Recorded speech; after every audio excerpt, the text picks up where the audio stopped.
a regular part or not a regular job for me. I'm a months back there was a case that uh, someone approached for our senior that they want what could be the possible solution to restructure, or what would be the idea if someone wants to make it particular company viable, and study that sector and give your comment for that particular company. So for that I have prepared this presentation, and I thought it would be better to start with something different which you are not regularly doing, so that we can get better comments or more comments which will help you to improve furthermore, rather than where you are really strong at.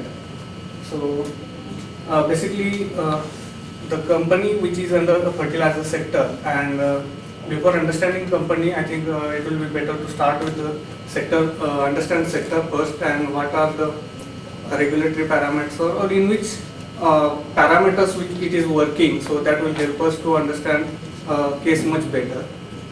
Now if you look at the fertilizer in India,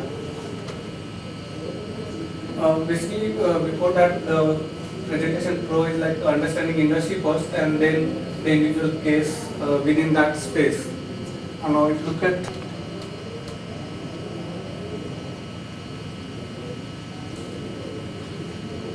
now, fertilizer is basically main ingredient which will help the plants or any agriculture to grow with help of chemical component or chemical nutrients.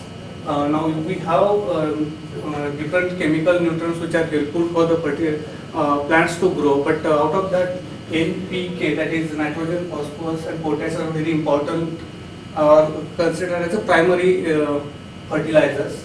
And if you look at overall fertilizer is around 184 lakh metric ton, and basically this nutrient content is used by the different types of fertilizers. We have urea, that is diammonium phosphate or complex fertilizer, which will basically mix up all these three different fertilizers with different ratios. And raw material which is used for mainly is ammonia, rock phosphate and potash. Now for India the case is that we have capacity for N and P, but for K, that is potash, we don't have any raw material source in the country. So all this requirement is made through import only, and we have capacities basically, but indirectly the raw material again required for urea or phosphorus is imported, like ammonia or rock phosphate is again imported. So this is basically to understand broadly the raw material required for each of the NPK, the urea will require natural gas, naphtha, coal and other. But in India, if you look at the urea, which is a major fertilizer used, we have coal base or naphtha base, and they are very they are not cost effective. If you go for natural gas and LNG, the cost of manufacturing is much lower, but the capacity what we have is very old capacity, and there is no capacity addition in fact in last 10 years. So most of these plants are used to run on very high cost raw material, and that is making them to inefficient, or it's very difficult to compete with the international prices. And again we are importing this raw material, so that has to be with import parity, and manufacturers are facing a lot of difficulty in competing with the international market.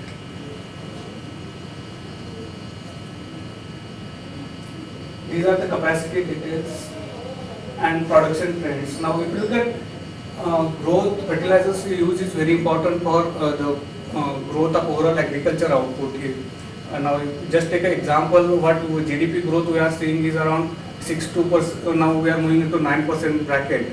But agriculture growth, and we have seen a case that last 10 years there is not capacity addition because manufacturers are not making money, and we are in a situation where we need, because again there is a limitation in the crop area. Ultimately the area which we are using for sowing is around 140 million hectares, and that has not increased.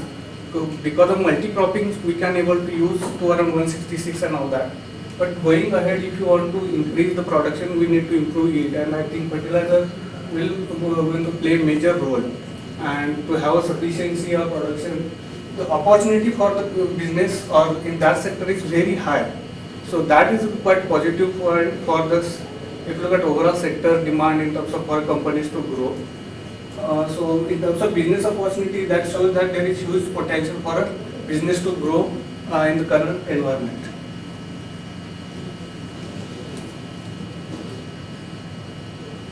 Now, apart from that, different states are very diverse, consumption patterns are very different. If you look at Maharashtra, it's around 77 kgs per hectare, but if you look at Andhra Pradesh, 155, or you have Arunachal Pradesh, very 3. So, depending on the condition of different states, their needs, and we have very range is so wide, from 1.6 to 155, where world average around 130. So, there is again, if you look at consumption pattern, is quite discrete. So manufacturers are now locating in the places where they are seeing most of the consumption only.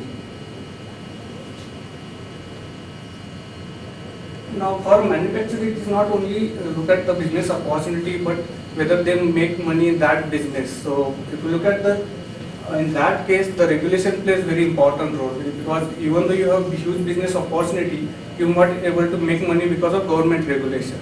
And since agriculture is very important, the government is regulating the prices of the fertilizers, so that will be more affordable for the most of the farmers. Now, if you look at urea, price is controlled by the government. Again, DAP, it was initially decontrolled. Now again, state government controls. Because what happens if you control one price of one fertilizer, and if you allow other fertilizers to driven by market forces, there is NPK, that balance of different fertilizers is very important for the plants to grow. If you now ideally 1:2:4 ratio should be there in soil, like that is for NPK. So all different nutrition should be there in certain proportions. Now if you look at today, the soil conditions are very different. We have a ratio of 1:3:8. So to that extent, if you regulate urea and that